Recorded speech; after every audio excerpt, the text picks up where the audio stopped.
Story की starting में हमें एक शॉप को दिखाया जाता है जहाँ पे अपना मेन कैरेक्टर कुछ खरीदने के लिए देख रहा होता है और काफ़ी ज़्यादा नर्वस होता है। तभी उसके पीछे से एक आवाज़ आता है, हे बिग ब्रदर, क्या तुम जल्दी कर सकते हो? एमसी एकदम से चौंक जाता है और शर्माते हुए वहाँ से जाने लगता है। फिर वो काउंटर के पास आके पैसे दे देता है और शॉप से बाहर आ जाता है। देन वो एकदम से दौड़ते हुए कहता है, 1 महीने पहले मेरे दोस्त के कहने पर मैंने एक गर्लफ्रेंड बनाई। और वो एक होटल के पास आ जाता है और अजीब तरीके से हंसते हुए कहता है, 1 महीने डेटिंग करने के बाद फाइनली मेरी गर्लफ्रेंड इस चीज के लिए मान गई। और वो एक रूम के पास आ जाता है और काफी ज्यादा नर्वस होता है। देन वो रूम का दरवाजा खोलता है और अजीब तरीके से हंसते हुए कहता है, बाबू मैं आ गया। जैसे ही वो अंदर देखता है तो अंदर कोई भी नहीं होता। फिर वो उसे इधर उधर ढूंढने लगता है लेकिन उसे कहीं भी नहीं मिलता। फिर वो बाथरूम में आ जाता है और कहता है, ये बहुत अजीब है, वो कहाँ जा सकता है। तभी उसकी नजर उसके अंडरवेयर पर पड़ता है और वो उसे लेकर सूंघने लगता है और कहता है, शायद से वो मार्केट गई होगी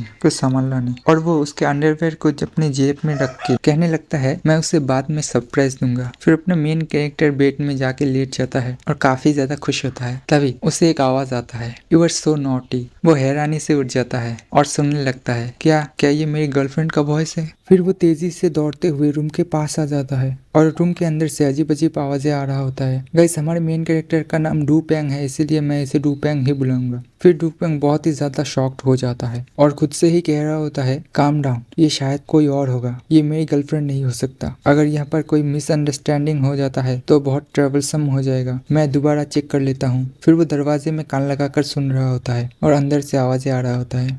फिर हमें अंदर का सीन दिखाया जाता है जहाँ पर एक लड़का कह रहा होता है, क्या तुम सेटिस्फाइड हो? और फिर हमें उस लड़की को दिखाया जाता है जो कह रहा होता है, तुम कमाल के हो और अब मैं यहाँ से जा रही हूँ। डू पेंग मुझे कभी भी कॉल कर सकता है। डू पेंग का नाम सुनते ही वो लड़का काफी ज्यादा गुस्सा हो जाता है और कहने लगता है, अगर मेरे डैड को वो सॉफ्टवेयर नहीं चाहिए होता तो मैं उसे कभी भी तुम्हें डेट करने नहीं देता। फिर वो लड़की कहता है, तुम चिंता मत करो, मैं उसे कभी भी खुद को टच करने नहीं दूंगी और अगर एक बार वो सॉफ्टवेयर मेरे हाथ लग जाए तो मैं तुम्हारे पास वापस आ जाऊंगा। वो लड़का उसके गाल पे हाथ रख के कहता है, ठीक है अब तुम जा सकते हो। फिर वो लड़की कपड़े पहन के जाने लगता है और कहता है, ठीक है हनी, मैं जा रहा हूँ।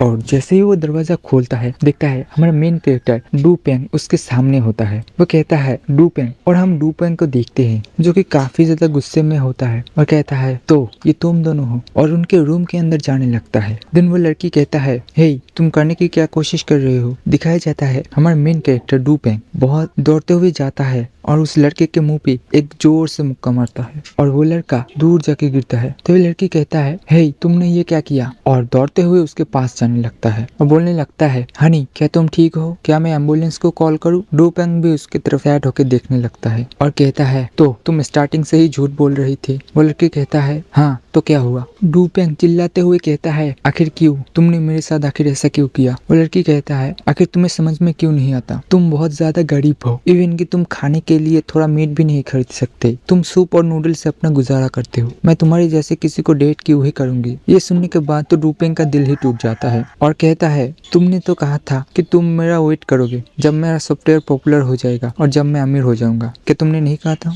हाँ मैंने कहा था, क्योंकि तुम्हारे पास थोड़ा सा टैलेंट है, हालांकि तुम खुद से ही सॉफ्टवेयर को मैनेज नहीं कर पाओगे। तभी वो लड़का उठते हुए डू पेंग को बास्टर्ड कहता है। डू पेंग कहता है, तुम लोग स्टार्टिंग से ही मेरे सॉफ्टवेयर हड़पने की कोशिश कर रहे थे। हाँ तो क्या हुआ? तभी वो कहने लगता है, बास्टर्ड, आखिर तुम्हारी हिम्मत कैसे हुई मुझे मारने की? क्या तुम मरना चाहते हो? वो लड़की कहता है, हाँ तुमने यंग मास्टर को चोट पहुंचाया है, तुम्हें अपना सॉफ्टवेयर देके इन्हें कंपनसेट करना पड़ेगा। डू पेंग कहता है, तुम्हारे सपनों में।